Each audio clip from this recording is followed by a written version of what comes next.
It's August 30th and it's really hot, so I'm not going to turn off my air conditioning for the intro, so deal with it. This week we're going to talk about The Elder Scrolls Online, Saints Row 4, and we ask you, do you have class? Welcome to the 30-second level.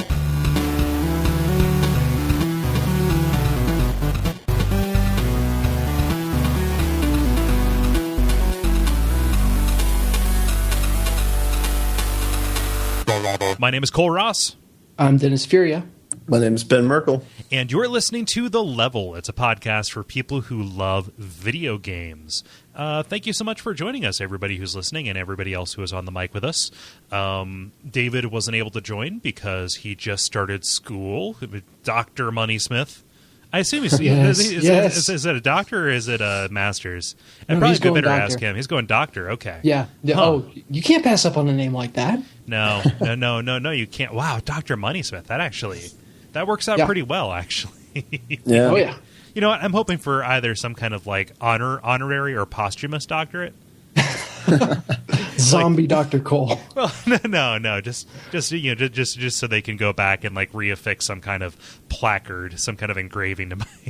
Well, let's be honest here. I'm going to be buried in a pauper's grave, but somebody will know. Oh, we'll do a sky burial whether or not you want it. Yeah, you'll exhume me. just try and keep Cole's body underground. Oh man, has anybody had anything remarkable happen to them in the past week? Played Saints Row the 4th. Okay, well, we have a section for that. I was just wondering. It's always nice to ask a little bit. So nothing earth shattering. Yeah, no, it's both of us. It kind of is. They kind of shatter the earth in that game. Ah, man, we're jumping ahead so far. We're jumping ahead so far in the show, at least like 20 minutes. Oh, I'm boy. just saying, It's generous. that's the only brightness in the darkness of my life right now. Okay, cool. No. Hey, you know what? The whole morose, like, that's my shtick, so I would ask you to... I would kindly ask you to back the fuck off. Would you kindly? Would you kindly step? Okay? So we got the usual. We're going to be talking about some things that are happening in the world vis-a-vis video game news, talking about what we've been playing, and then we've got a multiplayer question that is, strangely enough, about multiplayer. So why don't we get right to it? Mm-hmm. So guys, anything happening in this world? Dennis, it's been a little bit since you've been here. Have you seen I anything know. in the news? I skip a week and you guys do 2 episodes, so I feel like I should skip more often. Yeah, no, you're holding us back. I know. There's a burst of productivity. So yeah. Oh, and if you're here as runoff from the Gone Home episode, thank you for sticking around and listening. We're very happy. I'm sorry to bring it back down. Yeah. Well, you know, we can't all be Zach Johnsons, however hard we try, or Bob Mackey's, or Bob's Mackey. There we go. But attorneys Mackey, yes. So, man, come on. No, you're lucky I don't ask you to give me 2. This is more. You guys might have even talked about it. I don't know. I'm midway through the episode that I missed. But it just Elder Scrolls, huh? Why? What do you mean? They're charging a monthly subscription in addition to a $60 price point for the game out of the box. So, it's cringeworthy. It's funny because that's what I brought as well. So let's rap, man. Let's rap about it. Yeah, let's okay. Let me turn my chair around and then also put my hat sideways and then just kind of like sit down there and say, you know what, we've had a lot of fun here today.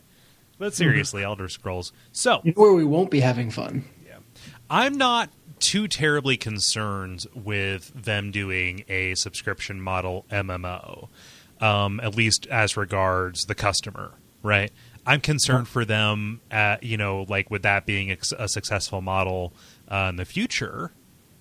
I about said going forward, and I literally would have had to like light a cigarette and put it out on my forearm for saying going forward.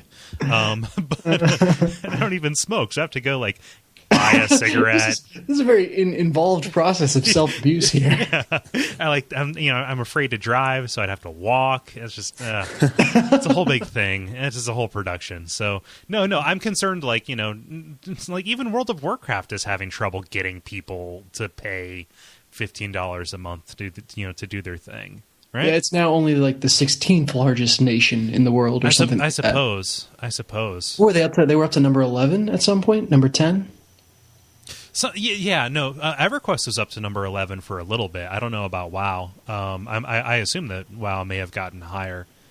Yeah, it's ridiculous, but I mean, I think your point is right. Like for the 4 people who are willing to pay the subscription, it's going to be, I'm sure it'll be a high quality game, and it'll last for about a month, and then it'll crash and burn.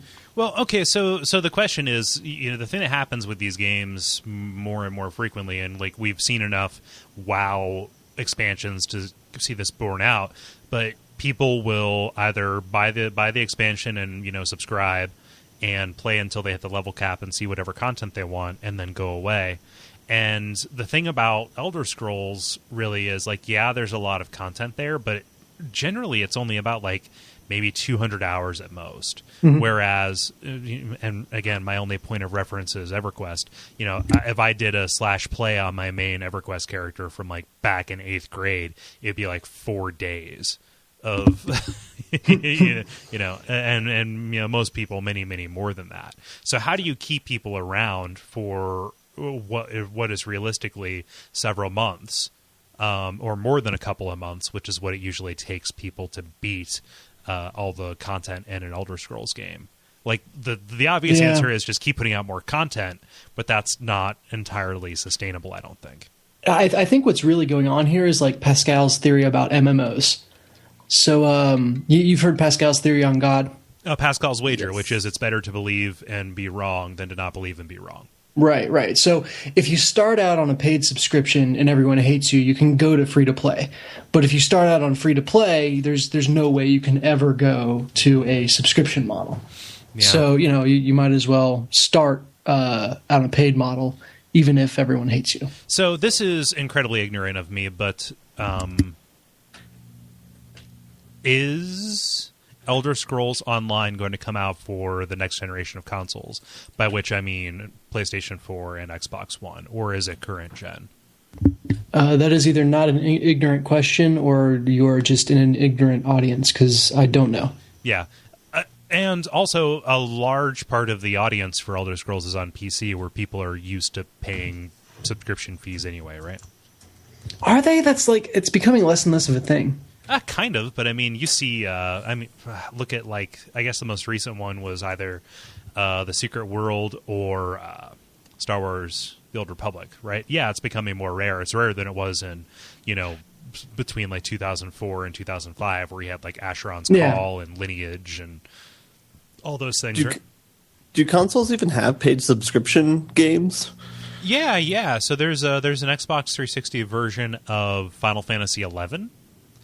Okay. That's the big one that I know of. Wasn't there there was some, it was EverQuest or something, you had to buy an extra thing for your PS2. Yeah, it was EverQuest Online Adventures, but that was back when you had to buy the network adapter for it. Was that it was just the network adapter? Yeah. Oh. Final Fantasy 11 was one that came on the hard drive.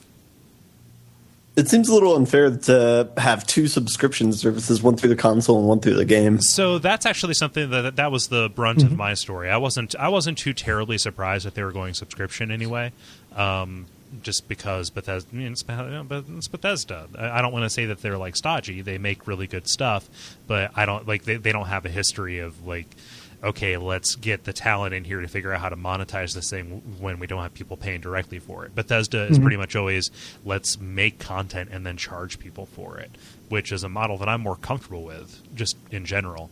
But so the story that I was going to say is, yes, it is unfair, and Bethesda thinks so as well. They're working with Microsoft to try and waive the requirement to have Xbox Live Gold on in order to play this. So the idea is that like if you're just interested in playing the Elder Scrolls Online on the Xbox, which again large amounts of people do want to play Elder Scrolls on the Xbox, and there is something of a demand for that in the console market. I think at least there was back when I was working retail. That you shouldn't have to pay for gold. However, there is like less than zero chance of Microsoft giving on that. They didn't give for Square, Well, you know, like Square attempted to do the same thing for the aforementioned Final Fantasy XI, like Game of the Year edition. Yeah, that is a can of worms, because it's like if they let one game do it, then other games are like, well, you let this game do it. Why can't we do it? You know? They're special. Well, I'm not special. Yeah. and so like EA could be like, well, you know, we're requiring people to buy EA bucks in order to play ours. So anybody who wants to play EA, like, it makes sense for Microsoft to hold the line on that, because, you know, as we kind of go forward, these, you know, the console manufacturers are going to be more comfortable selling their systems at a loss for longer if they can hook people into recurring revenue through the subscriptions. You know, I'm pretty much convinced that's why, you know, that's why Sony made the choice they did about playing online, right? Mm-hmm. Which is like that is a way for the platforms to be sustainable. So like, it doesn't make sense for Microsoft to do that. And if they say no, okay, so Microsoft says no. Here's Pascal's wager for you. Microsoft says no, and they just look like we're upholding policy. And if Bethesda says, well, we're still charging anyway, they look like dicks who are charging too much money. You know, it's Pascal's prisoner's dilemma wager. Yes, Pascal's cat. Pascal's prison cat.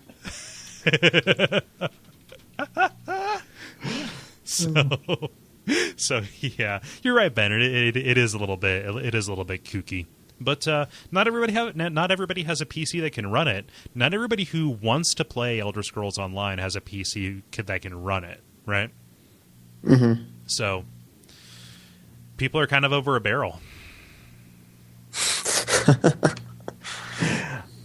Sorry, people. Or an ornate treasure chest, full of their own gold. Yes, their own Xbox Live gold.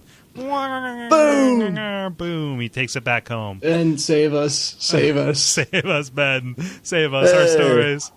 I have something that's not that. Yeah, my story for this week, coinciding with my growing anticipation for Grand Theft Auto 5, is a story about how apparently... so I think I talked about this a week or two ago about the GTA Online. Right? Yeah, right? Yeah. All right. But they released new information about it that when making your character, they will have some preset images that not only can you choose from, but you can also choose hereditary features of. So, like, they have presets such as Nico, Misty, and Claude from the first Grand Theft Auto, or Grand Theft Auto 3. And what you can do is you can choose these people as father of or mother of and make a character that way. Huh. So it's like Grand Theft Auto eugenics, kind of. Or, well, I mean, it can turn into that. I don't know. Whatever. So what they need is just some facial recognition software and let you do, like, what if Bill Clinton married Nico? And, you know, the donor was... that's a good question. Yeah. What are they going to be... PC and have like all possible genders, even though I would totally play that game as Bill Clinton. Although I don't know what. Yeah. It's how would that work? I'm just kind of freaked out by this image that I'm seeing here. It looks like either a bad caricature of Nico or like bad cosplay of him. It's upsetting, quite frankly. It really is. Why so? I don't know. I mean, the fact that he's wearing the same clothes is kind of weird. You know what? Yeah. It's like if I dressed up as my dad. I don't... No, I think what it is I'm seeing an image of Nico without anyone shouting, Nico! My cousin! It's I'm leaving with Roman. Yeah. Hey, my name's Brucey. That's not how he talked. That's just how I think he should talk based on how he looks. Based on the city he's in. Yeah. It's me. You're a cousin. Oh, shit, no. Lost it. So close. I mean, any way that they can bring a little bit of like random character generation that doesn't make people look like monsters. Let's granted here, those eyebrows are pretty monstrous on this dude, but it's just kind of like, hey, it's almost like a seed in Minecraft, right? You're just choosing the seed for your character, literally. So if you guys don't stop me, I'm just going to keep doing it. No, keep going. Okay. No, let's see how far down the rabbit hole goes. Let's burn this mother down. Yeah. But that's only in the game's collector's edition. Oh yeah, I forgot about that point. Yeah. Save up. I don't know. By the way, did you see that Saints Row 4 had a special edition that sold for $1 million? Yeah, it included real plastic surgery. I did not hear that. I heard about the Lamborghini. I did not hear about the plastic surgery. Yeah, it's like you buy it and then like, yeah, you can get some plastic surgery. It's cool. Wow. So their profit for it is $60. Well, that and all the publicity around. Yeah, you know what? If you're looking at the gamut of options, and one of them is $60, one of them's $80, one of them's like $150, and one's $1 million. Maybe I'm more comfortable with the $80 one. Yeah. Which just comes with really bad plastic surgery. Spoiler alert, you have to do the surgery with the game case. No, you have to do Surgeon Simulator 2013. Damn it, you took it from me. Spoiler alert, the robot that's doing the surgery is being controlled by somebody playing Surgeon Simulator. So, and that's funny. That comes out like in like a week, right? GTA 5? GTA 5, right? No, there's no way. It comes out like literally yesterday. It comes out yesterday. Pick that up. September 17th. Okay, so like 4 years ago. All right, I gotcha. That's right. It's September close to 17th, 2009. It's weird. It was really poorly marketed. And you're still looking forward to it after playing Saints Row? Yeah. Okay. Saints Row is simply tiding me over to Grand Theft Auto 5. It's the appetizer. Yep.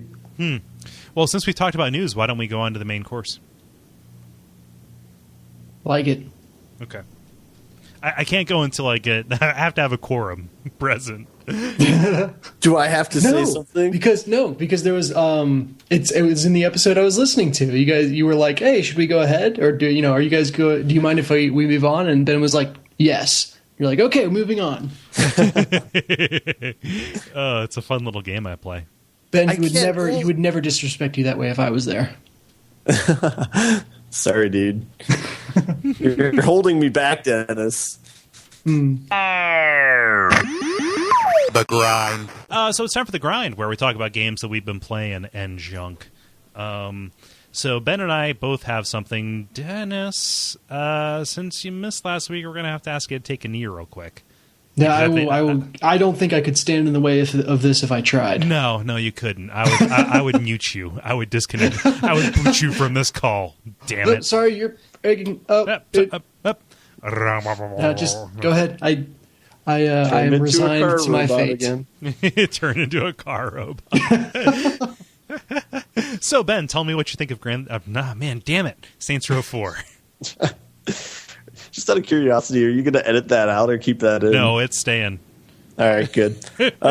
Saints Row 4, it's cool. Gameplay wise, it's like it's similar to Saints Row 3. Yeah. As far as like you're in pretty much the same city. Yeah, the same world. Traveling's a little bit different. Upgrade system's a little bit different. Mm-hmm. But you're basically buying and playing this game for the missions, I would say. Yeah. Do you concur, Mr. Ross? I concur. Right. I forget where I heard it. Just given how many podcasts I listen to every day for research purposes. But I've heard it compared to the video game. It's yeah. I think I got that text from you. Yeah. It made me laugh. Yeah. So Saints Row kind of has this reputation right now, or has had, and over the course of the first two games, really earned it for being like, "Hey guys, gangs, am I right? Lol."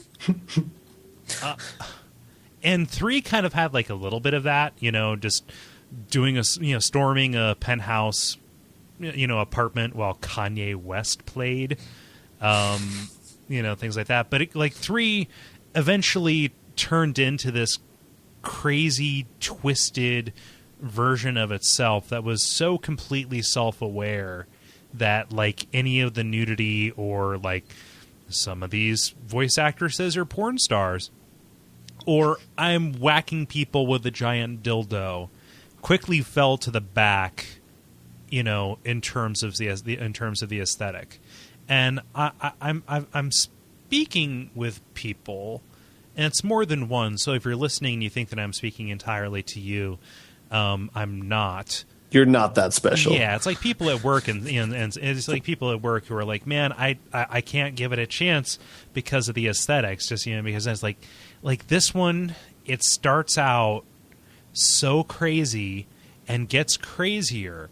And yes, the porn stars and the nudity and the dildren are off in the margins, but they're there, but they're so off in the margins behind this weird Mass Effect 2 Matrix / Crackdown / I don't even know what parody of video games in general that like is so well pulled off that I can't think of anything else that has done it that well.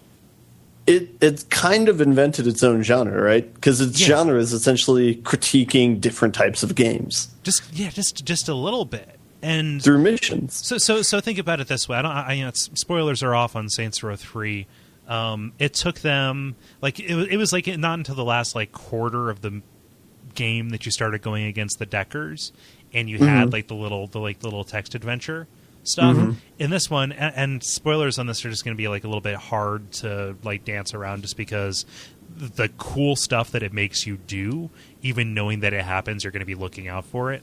But like in this one, you do stuff like that in the first, I would say, it's like your first loyalty mission or whatever. Do you think they realized when they released Saints Row the Third that how much people were going to like those parts? I feel like in Saints Row the Third they kind of stumbled into that. I mean, and definitely they were trying to be over the top and mix things up and do funny call outs to different video game genres. But it sounds like they realized that was the true core of it for Saints Row the Third and went for it. Or Saints Row the Fourth. Saints Row 4? Saints Row 4. It's not the fourth, although I make that mistake quite frequently. So I can't speak to like what the development or thought process behind this was, but Saints Row 4 was initially going to be a piece of DLC for Saints Row 3 called Enter the Dominatrix, and that's why the world map is pretty good, right? Like in a bad way, but it's pretty good. That should be the subtitle of this game. Pretty good, but in a bad way. Gaming has found its Sharknado. and so it didn't come out. And I think that once Saints Row 3 got really popular for a lot of those reasons, we're like, okay, we're making an expansion that leverages the stuff that everybody's talking about in this game, right? Just to, just like as absurd as it goes. So why don't we just make that into the next thing? Right? I bet people would pay $60 for this. And they did. We do. Like, and so just to give you a sense for what happens in the first 20 minutes, and this would be a whole other game and other stuff. The opening mission is a parody of we're going after okay? There's a scene where you yourself on Erasmus plays. You parachute, you land, you crash through the ceiling of the into the 5 years later, you are the your first moral choice is whether to or solve and then destroy the and fall of huge like simulation. That's like the first 20 minutes. I was going to say, you might want to put a spoiler alert on that one. Yeah. It sounded like he just had a seizure and started spouting snippets from. Yeah. Okay. So if you think that, then I'll go back and do like a beep on some of the specific. I want people to know like the number of things that happen there. But yeah. So I'll go ahead and beep that out. Post editing, this is going to sound like one of those erotic pleasure games. Then you sacrifice a beep. beep. Yeah. But just like that last part of the setup, the computer simulation thing, explains why you are in an altered version of the locale of the first game, and it speaks to one of the best things that I have to say about it, which is the movement, man. The movement. Yes. Yeah. So you don't know how you got around before. Yeah. Like, there have been missions where they make me get into a car, and like, this is the worst. So your goal in the game is like to break the simulation, right? And so Kinsey, your geek chick, she basically breaks breaks your code, and you collect all these data clusters, which are like the collectibles in Crackdown, that you can invest into both sprinting and super jumps. Mm-hmm. So think about like the best thing in City of Heroes was picking like super jump as your movement thing, and then just bounding across the city, like jumping to the tops of buildings and jumping across rivers and stuff. Like, that's what this is, and it is so fun just to run around this city collecting these things. Yeah. Collectibles are fun. That's tough to pull off. I remember being really annoyed with the collectibles in Grand Theft Auto 4, and even in Saints Row the Third. It just, the pallets of sex dolls and pallets of money, I think they were. I couldn't get interested in it. And these are different because, like, throughout the course of just navigating across the city, there are these big glowing blue orbs, right? Or areas that, like, as you are flying above the city, you see like, oh, there's a bunch over there, and I can kind of see a line that I can go on. I'll just go get them. And then just throughout the course of crossing the city in these lines, you get enough that you get enough to help you upgrade. Right. So Ben, is this gonna ruin Grand Theft Auto 5 for you because you can't get around this way? No. I feel like I've been dominating this conversation. You've been quite the matrix on this. Dominator, please. Oh, okay. Yeah. Whatever. Yeah. I think it's Dominator Punk. What? Do you guys want to fight or something? We can fight. No, let's talk about the game. Yeah, so I'm like a mission out, I think, from the ending of it. I think it's titled like the final mission or something, so I assume they're not lying. But I don't know. Yeah, so I mean, I've liked it, but ultimately I see it.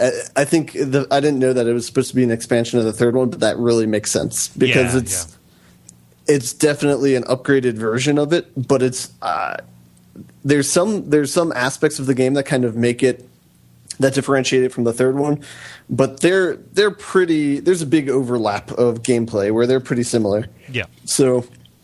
And in one lens, you can see this as just an expansion of the third one, but that's not necessarily a bad thing. I mean, the third one was a lot of fun, and this one is a pretty good amount of fun. So yeah, so like that speaks to one of my complaints, like my biggest one. It's really repetitive in a lot of regards, and it's like, yeah, I mean, I'm doing optional missions, which you do, right? Just like as they pop up between. And so, like, especially the ones with Keith David. Oh, did I mention that your lieutenant is voice actor Keith David, the guy who plays the Admiral in Mass Effect 2, which they draw attention to. Yeah, they do it at every turn. And also, the guy Keith David voiced a villain in an earlier game, and that's how they draw attention to it. Like, you sound just like this. Like, don't worry about it. You know this one, right, Dennis? So the voice options are male 1 through 3, female 1 through 3, and Nolan North. Yeah. What? Yeah. No, I hadn't heard that yet. That's amazing. It's just Nolan North. Is it actually Nolan North? Yeah. Yes. And he periodically refers to himself as Nolan. Like, yeah, that's how Nolan does it in the game. Yeah. So, which I picked accidentally instead of the British one, which I usually take. And so like I played until I found my first plastic surgery place, played as Nolan North, and it was really great. but like, oh, that's phenomenal. Like it, video game the game. Yeah, I so wish I could remember where I heard that, but it's so apt. Like that sounds like a joke that we or other people who talk about games would make. Just like, oh, why don't they just? Well, they did. So back to the repetition thing. So like the Keith David missions, like a bunch of them, kind of like boil down to repeat the same couple of tasks, and they get a little bit long. So instead of just like go to this one place and kill off a couple of waves, it's like go to one place and kill off a couple of waves, then do a fraud mission where you're like bouncing yourself around in traffic. Oh, and then hijack this thing. It's like 5 of these little mini missions that are like strung out, but which should feel varied. But it's like I'm just kind of doing the same 5 things in a loop for this dude. So yeah, I think side missions is kind of a strong word to describe what you're doing. I mean, they're just giving you a way to go through the map and complete all the missions that they have set out. So it's like they're basically semi-structuring what you may have done in Saints Row the Third, essentially. Yeah. So that's a little bit upsetting, just because they put that next to like the Kinsey missions, or I don't even want to say the other NPCs, like right next to those, which do tend to have like bespoke content, as opposed to saying X is like Y thing from our campaign trail. Yeah. Yeah. Which was nice in Saints Row the Third, because it's like I did this as an introduction. If I liked it, I know exactly where to go to get more of it. If I didn't like it, I can avoid it. Yeah, I would say that they made the missions, like the general missions around the map, they made those more difficult in this one than in Saints Row the Third. Yeah, I feel like I can appreciate that. Yeah. I was so entitled, used to getting golds on my first try. No longer. Yeah.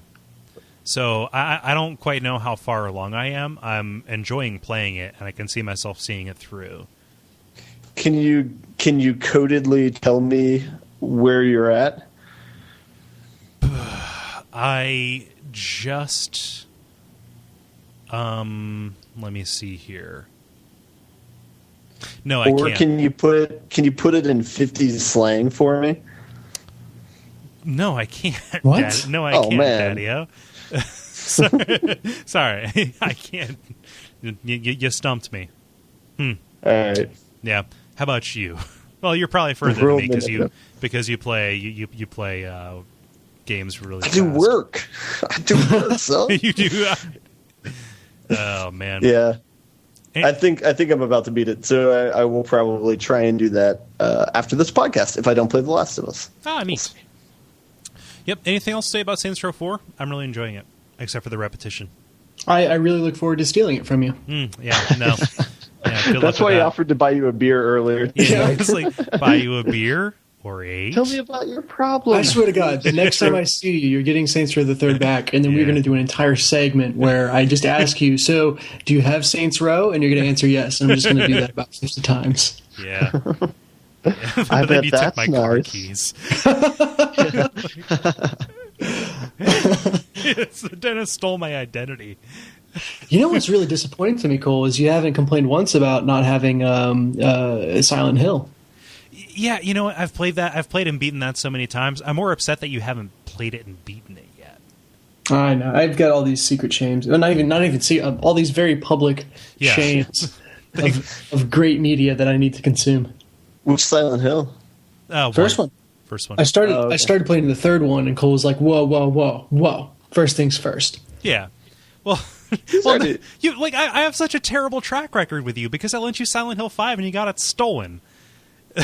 Oh, really? Yeah. That was one of the games you got stolen? Yeah. Don't lend me games. What are you doing? I know. Well, you keep plying me with liquor. You keep plying me Which with one's Silent Hill 5? Homecoming. Yeah. All right.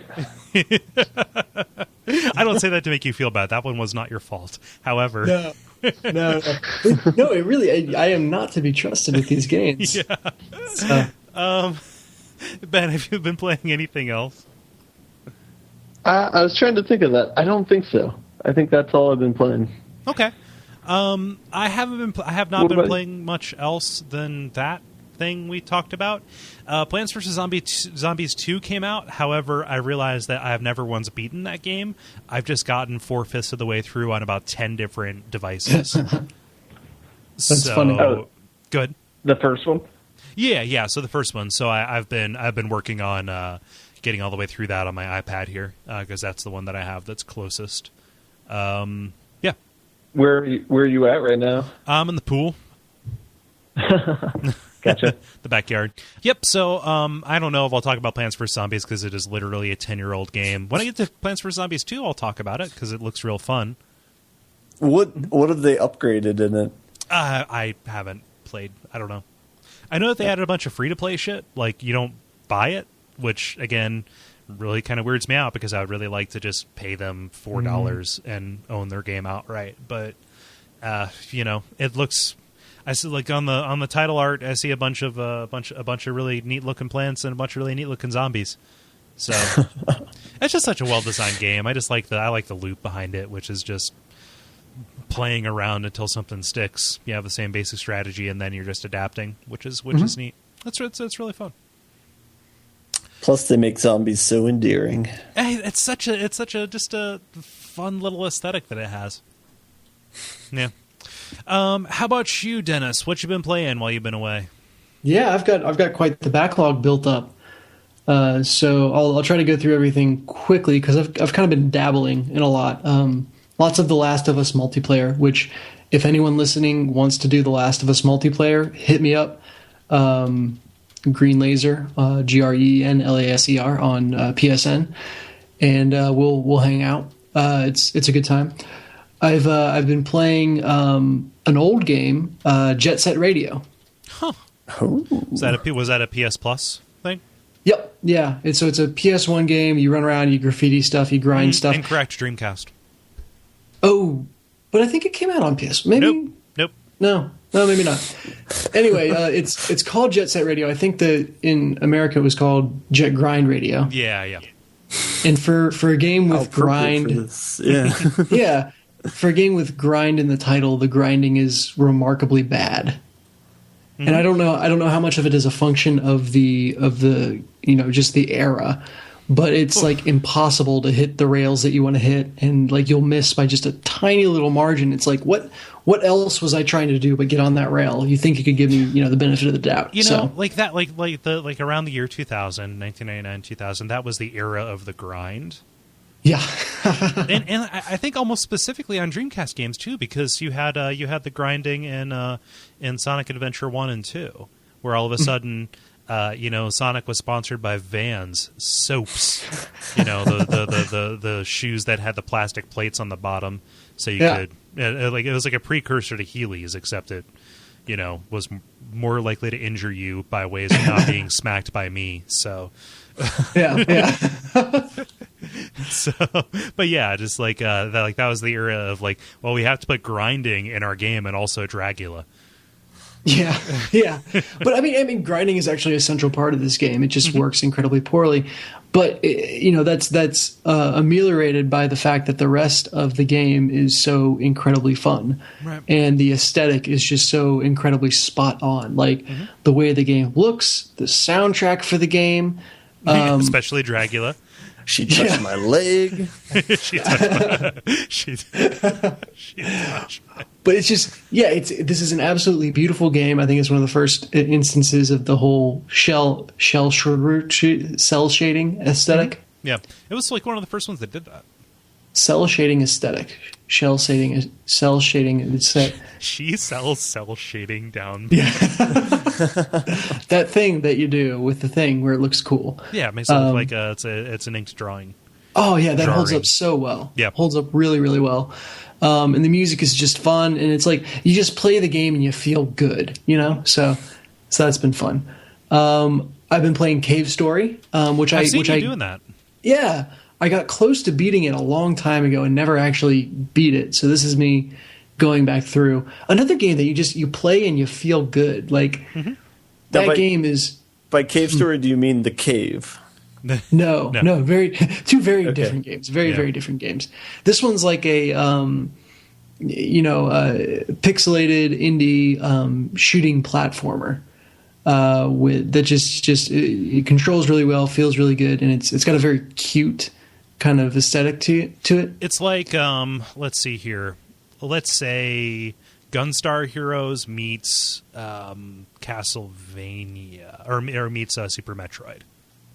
Yeah. Meets I'm just like it's the feel to the storytelling and everything has that Nintendo quality to it, where everything's almost kind of got a little smile behind it. It's super chipper, even when it's being like somber and quite frankly depressing. Yeah, and there's some depressing shit in there. Like, but yeah, it's I really like that every character in the game, even the bad guys, you just you understand them. They're realistically motivated. I guess the way to say it is, and that sounds like I'm overanalyzing it, which I probably am. But just none of the bad guys are just the wahaha bad guys. Like, they're all doing their stuff for a reason, and you can kind of understand and relate. I absolutely love the very first boss fight. They stick this baddie on you, and he's like, "Oh, you're gonna come at me with that pea shooter?" And you can answer no, and he's like, "Oh, okay. I'm going to go home then." And that's the end of the first boss fight. So that's adorable. I love that. Yeah. So I'm hopefully going to beat it this time, and I'm enjoying that. That's one of those things. I'm so happy that that's as successful as it is. Yeah, what a great. That's what games. I know we've had some great discussion on Facebook about games as art, but that's just as valid and just as much a showing off the potential of games as any deep, depressing, gritty thing. But he put it out for free 15 years ago. That's a bit of an exaggeration, but a long time ago. And it existed for free until not that long ago. And you can buy it a bunch of times. I mean, there's the regular versions on the 3DS eShop. There's a full update version for the 3DS. It's on Steam. It's been in a couple of Humble bundles. Just it's out there, and then you have to assume that the guy's making some money off of it. So yeah, and thoroughly worth playing. So yeah. And then the final game I've been playing was actually a gift from one of the people we'll talk to later. But thank you very much, OMG Amoose, which I feel like I have to say it that way. Omgamoose. Omgamoose. I'm not even going to try the first name. But yeah, he I guess he had an extra copy of it from a bundle and sent it my way. And so I've been playing Castle Crashers, and it is absolutely phenomenal. Really, really enjoying playing it. I need some people to play with. So again, if you want to hit me up, find me on Steam. Basically, I'm lonely, guys. Come play with me. Hang out with me, please. We have a Steam group. We do have a Steam. We haven't plugged that in a while, so join our Steam group. Yeah. And we'll play Castle Crashers because it's a lot of fun by myself. So I can't wait to see how it is in a group, which I understand is really the core of that game. Yeah, just based on its pedigree too. The arcade games I guess Double Dragon isn't exactly that accurate, but I don't know. That feels so much better. I've played Double Dragon and I liked Double Dragon, but this plays so much better than Double Dragon. It's just got it's got a really I misspoke. I meant to say Double Dribble. But this it's got just enough depth to the whole beat 'em up thing that you can mash buttons and have fun, or you can add a little flair to it and be a little more precise with it and get rewarded for that. So and that's exactly what a beat 'em up should do. Yeah, and just like all the behemoth guys games, it looks really good. It's got a nice kind of hand drawn.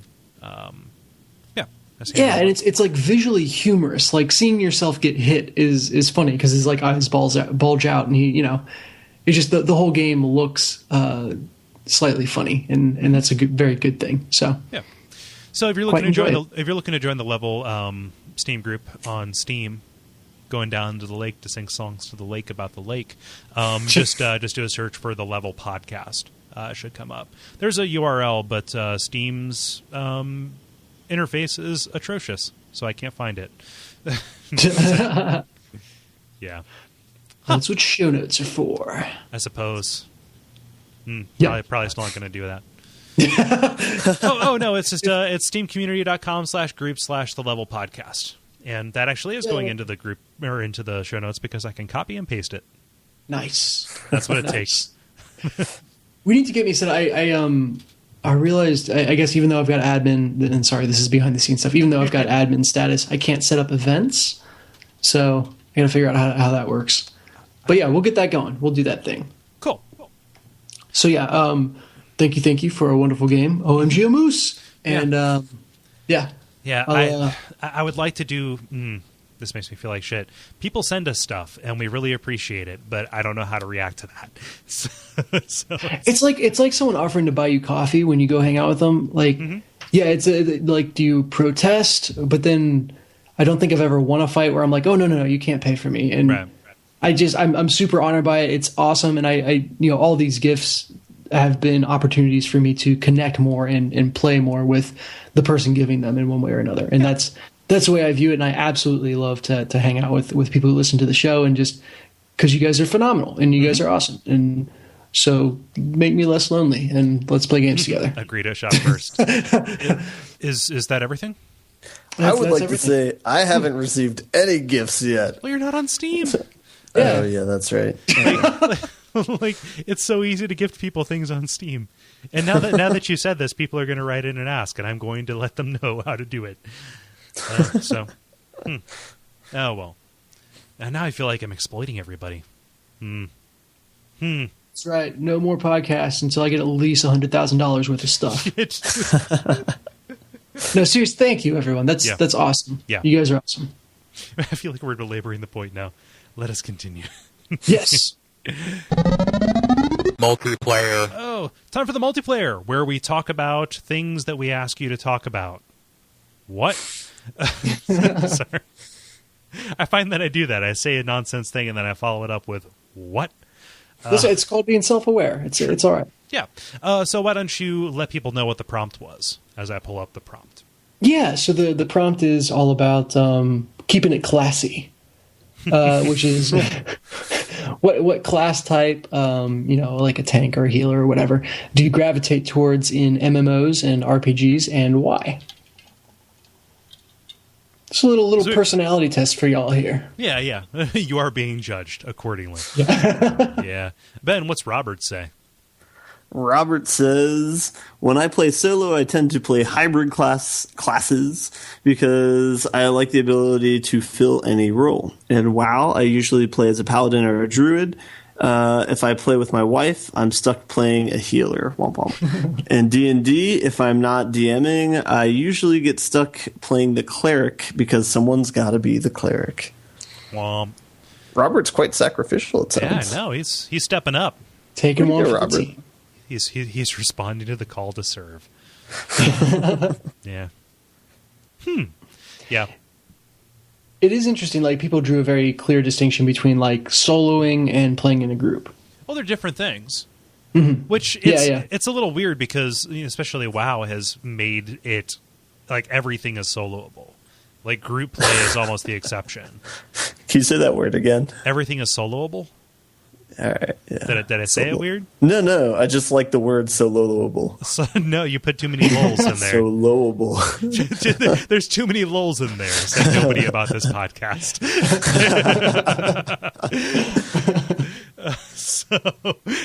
But just especially like from 1 to 85 or whatever the level cap is, you can just solo if you're patient enough. Whereas I think in the early days of WoW, and definitely in EverQuest, 5th EverQuest call out I've made this episode, it's very much made for you to always fit into a role. Yeah, which there's this line between like accessibility and then that special element that team play brings. Mm-hmm. That's hard to straddle. Yeah, that brings out the clerics in us. Let's see here. Ryan Halter on Facebook says, MMOs, pet classes / utility DPS, and crowd control. The former tend to be able to solo relatively well, and the latter make for more active play experience while not having too much difficulty finding groups. RPGs are harder to pigeonhole depending on the genre, and because you're frequently running a party versus just one character. I usually default to a healer or tank hybrid.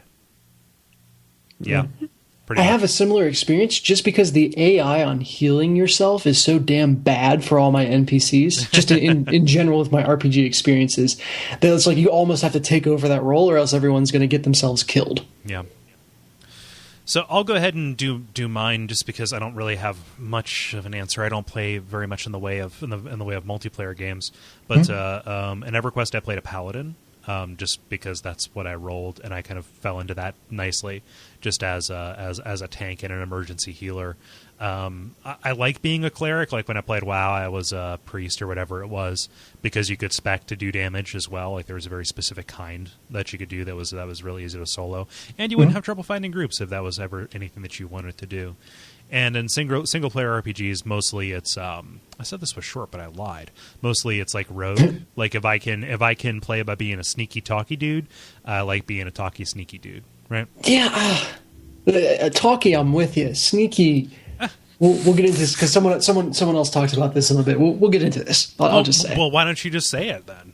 Okay, I'm not going to hold it back anymore. Yeah, dude, just say it. Say your piece, dog. I have never played a critical hit centric character that I've enjoyed. I don't know what bone in my body I'm missing to enjoy that. It's just Is it the bone that has played Knights of the Old Republic? I guess maybe, I don't know. I don't like leaving that much up to. I guess it's not chance, but yeah, it literally is chance. Yeah. In that case, it's die rolls. It's about as chancy as you can get without it being a Pokemon game. Oh yeah. I don't like not seeing big numbers every time. Mm-hmm. Oh, I see. So you're for the consistent line as opposed to the spikes and valleys. Yeah. Rogues were fun in WoW just because everything was dependent. Like if you got a critical hit, that sets you up to do a bunch of different stuff. So they were fun in PvP because you could stun lock people if you got your crit rate high enough. I don't know if that's still true. This is true circa like 2005, but who knows? Yeah, I was going to say 6 years ago, but that's 7-8 years ago. Okay, so my capacity for date math like deteriorates whenever WoW comes out. I think at one point I claimed that WoW came out 9 years ago, which might be true. Okay, so 6, it was 9 years ago, 2004, winter 2004. So yeah. Nuts. It is nuts. What do you like to play? I mean, you said what you don't. Yeah, no, so it's a little bit different for MMOs versus RPGs, which is why I made the distinction in the question. In MMOs, I definitely like to do ranged damage. So I'll play a glass cannon every time. Mm-hmm. And then in RPGs, it's like the opposite end of the spectrum. I just go for the biggest, heaviest two-handed weapon that I can, and I'm just like strength all the way, tank it. And just big, oversized clubs, axes, you name it. If you can't physically lift it in real life, then I'm for it. You're speaking specifically to Dark Souls at this point because like your question in that game was to find the biggest club possible. And now I'm working towards being able to dual wield it. So that'll be good. But yeah, that Dragon Age I played that way. Mm-hmm. My general heuristic goes the two-handed, big, heavy tank kind of person, range damage dealer. For whatever reason, that's flipped in MMOs, and then on to probably your generic class. You played you played City of Heroes. That's why you say range damage dealer, right? Because you were a blaster in that. Right. Yeah, I think it was blaster or ranger or whatever they called it. Yeah. Yeah. Man, I only played City of Heroes for like 2 months, but I liked it a lot. Oh, so good. Yeah. I was going to say, it's okay. Saints Row 4 is Cities of Heroes. So. Yeah, that's true. I did make that comparison, didn't I? Oh, man. Ben, what does Sam say? Sam says, I would love it if more things had competent asymmetric... Is that how you spell asymmetric? Asymmetric multiplayer. As such, I almost always support a class like healer or crowd controller, trying to give life to the idea of a group of specialists solving something instead of a bunch of tanks wailing on shit. Gotta play Mass Effect if you want to do that. Yeah. Yeah. Although, like in Mass Effect, my party composition is almost always hybrids. Like, I roll as a Vanguard, and then I bring along Garrus, who is, tech and combat, and then like Liara just as a pure pure biotic. So. Mm-hmm. But yeah, you're right. Like it does expand to that. Yeah, a group of specialists. Like this is what man. I need to like break down and play a Monaco. I'm sure if David was here, he would talk about Payday the Heist. But just the idea of a group of specialists. I want a like bank heist game, like think Ocean's 11 or something, where I can play as the guy in the van with the communicator, like looking through the closed circuit television and opening doors and distracting guards and stuff. So, question: what did you think of the bank robbery mission in Vice City? I loved it. That was so good. Yeah. All right, good. I just wanted to talk about that. Sorry. Even the one in 4 was pretty good too. Like that was like one of the best missions in the game to my mind. Yeah, just because of getting that gun and whatever. All right, yeah. And I'm sure somebody like listening is going to recommend the game that I'm talking about, where you can play as the guy in the van who screams, "Get out of there! Get out of there!" Like, I know the gunpoint is a thing. I just need to buy it. So, is that what is there? The game is called Gunpoint. Yeah, there's a game called Gunpoint where you're like a corporate spy, and it's a stealth game, but you get around by rewiring different devices in the building, so you can hook up the elevator door to the light switch. So like when they try and turn on the elevator, when they try and turn on the lights, it activates the elevator for you, stuff like that. Yeah. Like, I know that's thing, but I literally want to be the guy who's just like shouting commands at people. That'd be fun. It seems like Watch Dogs might even have some elements of that. Oh, yeah. Well, yeah, it does, because it has like the rewire on the fly and, cut power to the whole city thing. Yeah, I think they demoed a mission at E3 where it's like you're looking through security cameras and guiding a guy through. Yeah, like with the iPad Play. What were you going to say, Ben? I was going to say, I think the game that you were talking about, Cole, might be interesting, especially at the option to just drive off and leave everybody. Yeah, it's kind things of like... go south. Peace. Later, boners.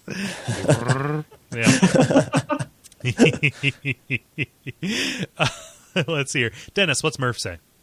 Yeah, he says, as a recovering WoW addict, I liked playing tanks the best. This was a function of it was super easy to find a group for a dungeon if you were a tank, but more importantly, there was a leadership role you had to take on. A good tank controls the pace, lays out the strategy, and some of the better gameplay moments were when a poll goes wrong and it's on you to salvage it. You are the backbone of the party and everything depends on you. In single-player games, I really like classes with high mobility. There's a joy in highly kinetic play, so I'm a sucker for any class that has a high amount of critical hits. Seeing giant red bold numbers flash on the screen is so satisfying. These things tend to combine into a rogue or thief class, which is what I find myself playing most often. Yeah. Yeah, and can't totally relate on the tank side. Can't relate on the crit side. Yeah, there's like a slot machine element to the crits. I find just kind of like, like what's going to happen here, and it's actually it's a great way to have control over your damage output, right? Like you're just focused on, I need to get that crit rate as high as possible. Yeah. It's funny, him talking about the role of the tank in an MMO made me think of linemen in football. Like, people don't realize this if they haven't played the game or whatever, but the center is really the true leader of the team and is responsible for everything he just described. Control the pace, lay out the strategy, audible when things go wrong, all that stuff. Yeah. So are usually super big and oversized. So much of games is like football. It's crazy. That's one of the things I think about while I mow the yard. Mm-hmm. There's like 3 or 4 subjects that just occupy my mind while I'm mowing. That's one of them. Is just like there's really got to be a good like football RPG hybrid. And I'm sure some of the Madden games already have this element built into them. Kind of. Yeah, where you can play a player through the season and you only play their position for plays. Yeah. Or just more overtly kind of tease out the different, it's to not Sam's point, to go more in depth. Is that what you mean? Yeah. To Sam's point about everyone has a very unique role to fill, and football is very much that way. So yeah, definitely a Madden with the the season kind of thing. If you're playing as I guess like Road to the Super Bowl or something like that, you're building your character and your stats, and if you're building your team, it's like making a party. Yeah, right? I would play a football game where you're like. That just went at Fallout, you can like buff your critical hit rate as a defensive end or something like that. I think you're describing Blitz the League, honestly. Really? Yeah, I think that's what you're doing. Like, and that takes it in more of like a gritty, like violent kind of direction. Yeah, without that. Yeah. So you just like regular, where it's not. Is there much of a market for a whimsical football game? Maybe I don't know. I think that I don't know. There is a game. It's based on a board game, so I'm not quite sure how actually active it is. I know it's on 360 and maybe on PC. It's called Blood Bowl. But that is like zombies and robots playing football against each other. So nice. I have less than no interest in football. Like I can sit down and watch and watch a game being played. Just like it's not entirely just like I know what's happening. I'm really happy that I played it for a year in middle school. Oh yeah, what did you play? I was like third string, like offensive tackle. It was like the place they put me where I could do the least amount of damage. Same here. Yeah. Yeah. But I don't know. It's one of those things. Like I'm not like super literate on a lot of like manly stuff, but at least I'm not entirely hopeless. Yeah, but football has a relatively very high cost of entry, and just in terms of like you have to be able to understand the strategies and the different positions to a certain extent before it becomes just like 5 minutes of waiting between 10 seconds of action and why the hell am I wasting my time on this? Yeah. And like I've never been to a football game like physically like where I really like going to a baseball game or to a hockey match. But I couldn't stand to watch it on TV, so I can't speak to that about what it's like to be there. But I don't know. Teamwork. Yeah. Welcome to Football Cast. Man. Why don't we get back to an area where we know what the hell we're talking so out of our depth. So let's see here. I'm pretty sure this isn't his real name, although he is a fantastic supporter of the network. Rev Domzahis Omgamoose. OMG a moose. OMG a moose. Is his avatar as a moose. It's literally OMG and then a picture of a cartoon moose, which looks pretty cool if you drew that. That's good. He says, for group play, I tend towards the healer class. Not because I find it the most fun. It is usually the least fun. But because it's the easiest to find groups with, so I have less downtime. Also, there is the fact that if I don't, the chances are high of ending up with someone who is terrible at it, causing everyone in the group endless grief. In a non-MMO setting, though, crowd control classes are fun. I think it's just that the class mechanics seem to line up best with many people's favorite pastime in games, asshole physics. You're aware of asshole physics, right? No, lay it down for me. So any game that has a physics system and like general innocent populace. Oh yes. So like throwing cans at the downtrodden in Half-Life 2. Yes. Yeah. So with that, it's just kind of like, I'm going to manipulate these sweet skeletons to just make hell for these people for no reason. Yeah. We talked about that when I was talking about throwing people down the stairs in Assassin's Creed. Yeah. Good times. Mm-hmm. SpookySkeletonPics.tumblr.com. Sorry, anytime skeletons are mentioned, I have to point people to that, as you do. Ben, why don't you take us home with Christopher? Yeah, so Christopher Schley says, in regular non-MMO RPGs, I tend to be either some sort of ranger class because I love being the bow and arrow guy, because just like in real life, I would never get up into anyone's face because they totally pound the shit out of me. I'll do it from a distance and hope that I'm quick enough with the bow to split their body into two before they reach me. So that or rogue for the same reason. Sneaking about is totally my cup of tea. That's also why I prefer my shooters to be a bit more like Deus Ex or Hitman, or even groans from half of the level, a Dishonored. I think at this point it's like, okay, so Dennis isn't entirely anti-Dishonored. I am neutral at this point, having not played it.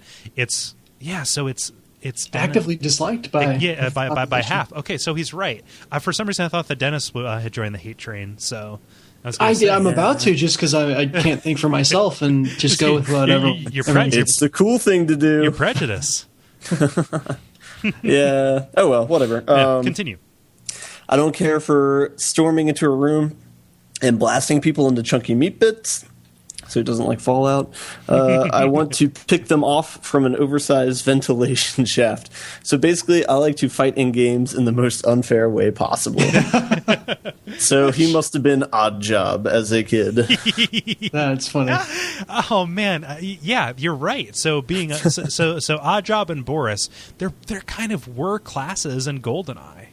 Mm-hmm. Yeah, if you didn't have a house rule against Odd Job. And who didn't? Yeah, no, that was just atrocious. Hated that kid. Fuck you, Corey. Anyway, Sorry. You're just mad because he could get to him first. Damn it. Anyway, now it's always Boris. That was kind of he was more human sized than Odd Job, but he's invincible. that was my theory.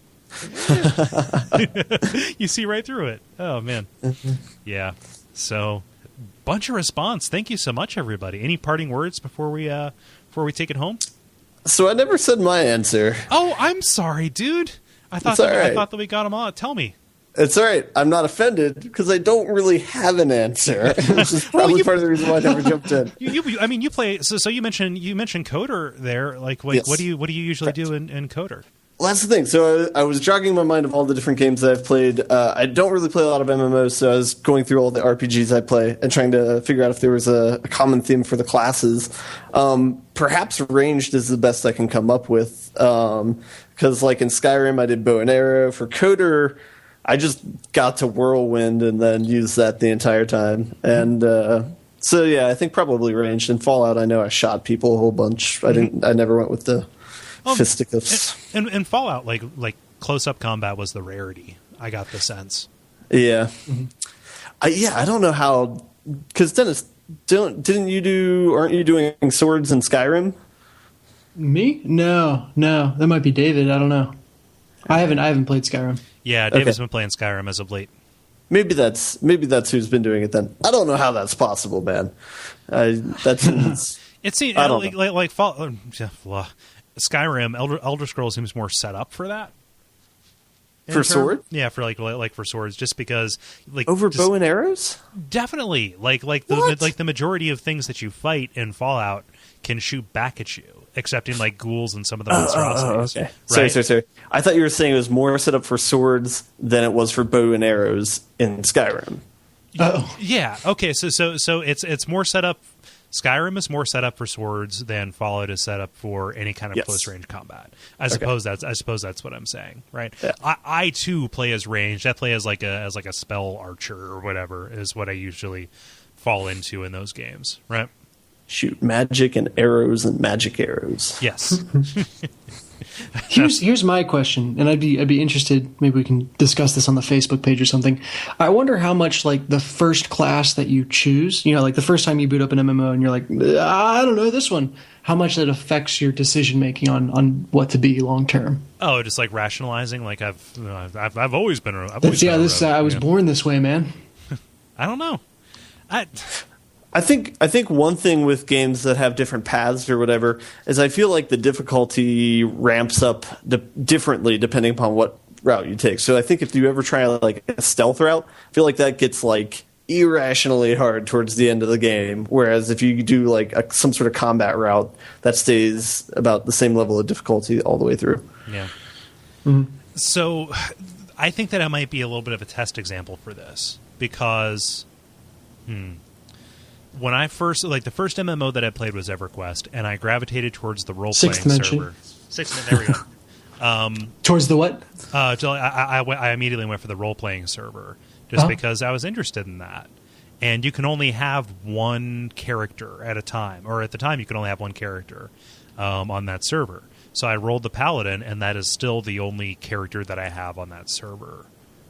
But when I got to WoW, the reason I never got anything to the level cap, whatever the level cap was at the time that I was playing it, was because I was just firing up alts all the time in order to play as much of the game as possible, right? To get a feel. Mm-hmm. So I've probably played like every class in WoW. That phrase makes it sound like it's like a drug addiction or something. Just fire it up whenever I got home. What did take the edge off? I guess. I don't know. Yep, that's a thing. Hey, Are you firing up right now, Cole? No. All right. X is out of a win. No, I haven't played WoW in years. I haven't played WoW in years. I assure you. Stop judging me, Dad. No, it's but yeah. So I think that people are a little bit more experimental than that. Yeah, and probably the restrictions around number of characters and everything are a little more conducive to that than they used to be. Yeah. Yep, and then free to play games are like pay us $1 a month for every character you want to have beyond the first 3 or something. Mm-hmm. I don't know. The economics are changing. The times they are changing. Papers, business papers. Yeah. So yeah, thank you everybody for weighing in. If you want to participate in the conversation, it's facebook.com/thelevelpodcast, and you can see that stuff there. Are we ready to button it up?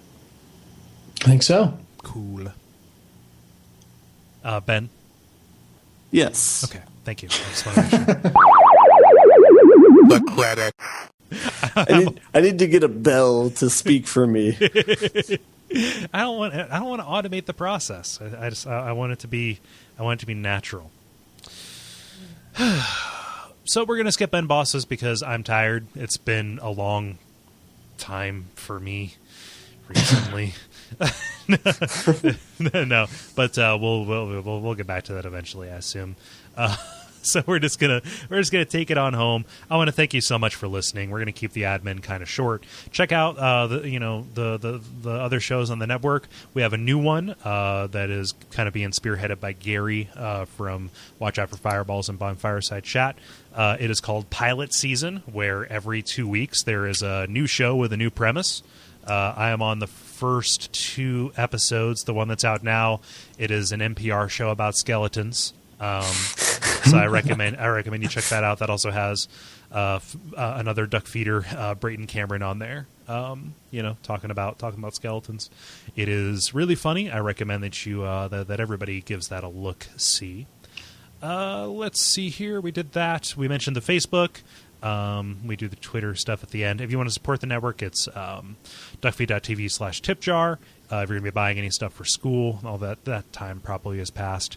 Oh man, it's just keeps on slipping, you guys. It's Duckfeed. Stop it. It's Duckfeed.tv/tipjar. Let's go watch Space Jam. Yeah. Oh, I love that. Oh man, I'm actually not going to do that. That's how you know you guys are old. Yeah, knows what Space Jam is. Can't express affection for Space Jam. Yep. If you're gonna buy anything on Amazon, go there. We get a little cut of that. And that helps support things like the network, bandwidth, hosting, all of that. Makes it so that this doesn't cost us money. Am I missing anything, guys? I've got just a thought, if I may be so bold. I will determine that. You can judge. I will determine if you may or may not. I determine what is early and what is late. The bonus levels, I think we all enjoy doing them, and clearly you guys enjoy listening to them. So if there are any games that you feel have real merit and are worth playing and talking about, I'd be interested to hear people's thoughts on what games might be worth a bonus level. Yeah. So the usual, the channels get a hold of us on that. Let us know. We've done quite a string of them. We did Gone Home here recently. We did The Last of Us. Like right now, the formula for determining which of those we do is pretty much just what have we played recently. What are we enjoying? Yeah. So if there's something else that you think would be worthwhile, that definitely all that stuff that Dennis just said. So. Cool. So let's take it home. I am Kole Ross at Kole Ross on Twitter, KoleRoss. I know it's spelled weird. I am Dennis Furia at DFuria on Twitter, DFuria. It's not really spelled weird, but And I'm Ben Merkel at Merkelizer on Twitter. Yes. And if you're interested in following our erstwhile co-host, David, he is MoneySmith777. But in the meantime, it is time that we took it home. I don't really have a snappy outro, so just be safe. Mm-hmm. Keep it classy. I guess he's not erstwhile. So that means formerly. Really? Yeah. Erstwhile? Yeah, erstwhile. Like I thought it was like in the meantime recently, but erstwhile. He's not our former co-host, so don't. I was going to say, well, has anyone heard from him in the past couple Erst days? means first in German. Huh. Erst. Zuerst. Yeah, so please forgive my misappropriation or my misapprehension of archaic phraseology, and also be safe.